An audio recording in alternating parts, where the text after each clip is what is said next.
But you know the biggest reason why we get love wrong? Thank you. Because we go to the wrong source. And you know what source I'm talking about, right? Love songs. Come on, I'm not the only one who learned about love listening to love songs, am I? Anybody learn about love listening to love songs? Yeah, thank you, there are two of us. And the rest of you are liars.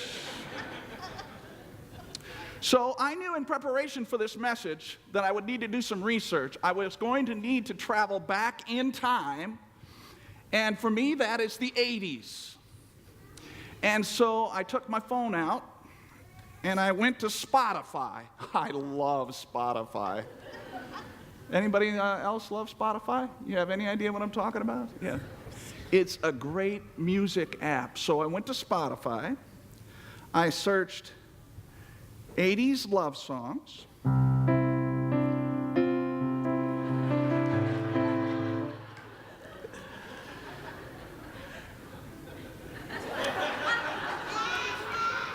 By the way, did Pastor Roma say it was my decision to move indoors? Did you say that? Okay, well, he told me that he was going to throw me under the bus and say, if you have a problem with the outdoor service being indoor, talk to the senior. Well, I'm going to throw him under the bus, talk to him. It's his music equipment that needs to be dry. So I went to Spotify, I searched 80s love songs, I downloaded 80s love songs, and then I listened to 80s love songs.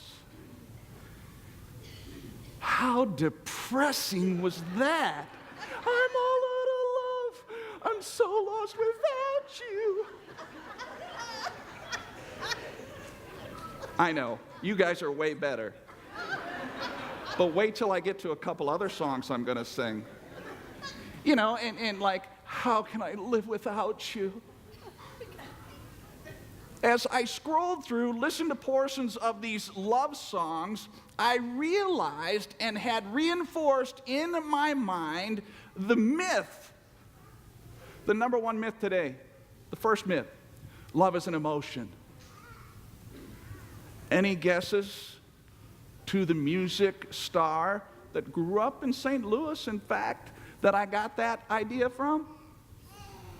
Tina Turner. Now, am I going to sing that? What key you want it in? What's love got to do with it? Got to do with it. You know what's the rest of that verse? Don't do it anymore. Okay, that's the last time I'm going to sing today.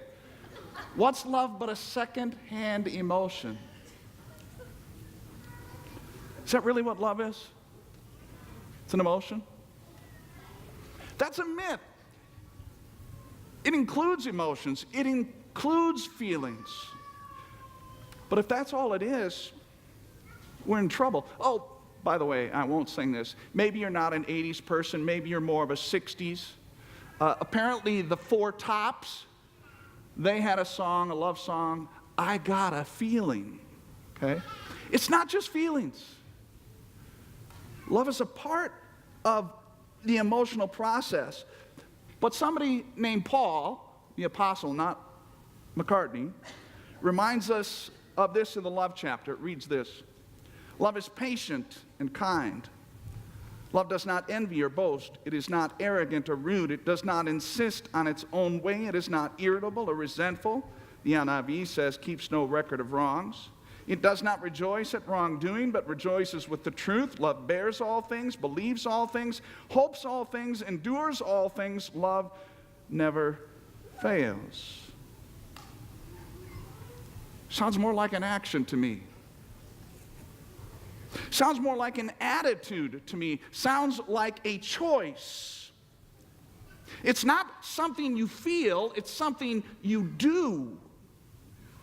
Which leads me to a question and the second myth I want to talk about today. First, the question: how are you doing with your love being something you do?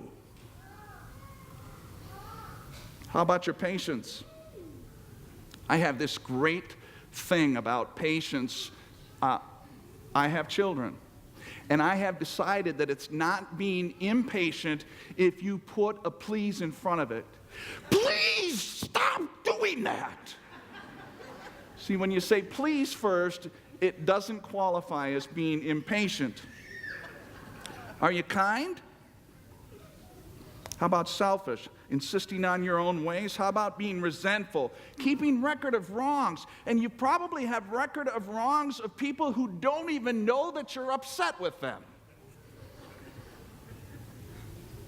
I guess that's more than one question. But it takes me to the second myth I want to talk to you about today. And I did get the idea from the Beatles. I loved the Beatles as a kid. Anybody like the Beatles? Yeah? But I don't think the Beatles would love me because I'm a preacher. I digress for a second. But listen to the song Imagine. And then wonder why maybe my tune changed a little about that. But I digress. All you need is love. That's myth number 2 for today. Does that surprise you that I would say that? Because I myself, as early as or as late as this morning, was saying, you know, as I look at the news, and St. Louis is in the news again, and I look across the world, and I go, man, we need more love, right? If we would just love each other more. But here's why it's not merely love that we need. Listen again to 1 Corinthians chapter 13, this time verse 8. Love never ends. It never fails. So why is there divorce then? Are you going to try to convince me that the people, when they walked down the aisle, didn't love each other? I've done plenty of weddings. It's not just marriages. All sorts of relationships fail. Friendships fail. Parents to children, children to parents. You see, these verses from 1 Corinthians chapter 13, they are a description of love, and they are a description that we should strive to exemplify, but we have to know whose love is being described. And to understand that, we need to go to another Bible verse from 1 John chapter 4. I bet you've heard this one. God is love. Now, as simple as this is, it too can be misunderstood. I could go back to that. Well, if God is love, he never says no. Why did Jesus come? Is love merely saying yes to everything? I don't think so. But the great reminder for us today is the source of love is God. We can say all you need is love, but if we're focused on this horizontal person-type love, we're in trouble. We have to recognize the source of God's love. It's not love songs, it's not fairy tales. And we learn from God what love really is. That despite our sin, which God hates, he does something about it. God does something about it, and we know his name is Jesus. Love is an action shown to us by Jesus, who lived, who loved, who died in our place. And he loves us so much that he forgives us and continues to do so. He loves us and continues to do so, and he does so unconditionally. And here's the kicker for me. I'm sure that you have had conflict in your life where there has been forgiveness. But after that forgiveness, you just don't want to hang out with them anymore. You just don't want to invite them to Thanksgiving dinner. Am I right? There are some people you just don't want to share a meal with. Not Jesus. Not only does he love us and forgive us, he wants to spend an eternity with us. That's why his love never fails. It's about him and his love for us. And the more we get this, the more we are willing to set aside our feelings, which fluctuate and are often negative, the more we are able to set aside this and understand the deep, deep love of our God and Jesus, the more that we will be able to practice love. Notice, practice love. Love is important. Duh. Love is a big deal. Duh. And it's supposed to be a part of our everyday lives. And we can make this happen only if we understand the source.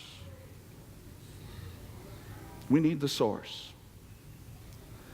May you know the power of that source, the power of God's active love, His unconditional and perfect love.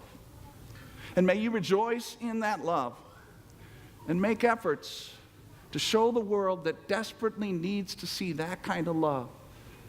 Show it to them. God, make it so for you in your life this day until He returns. Amen.